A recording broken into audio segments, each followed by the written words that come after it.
In front of me is Huawei Nova 11i, and today I would like to show you how you can use split screen view.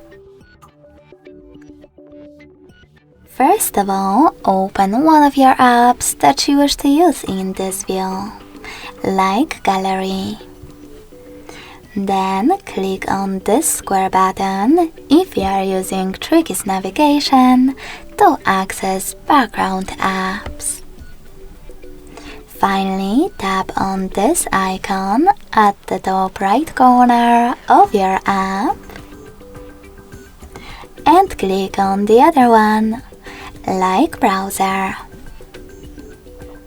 From here, you need to hold the gray line at the top of your first app and drag it all the way up or all the way down.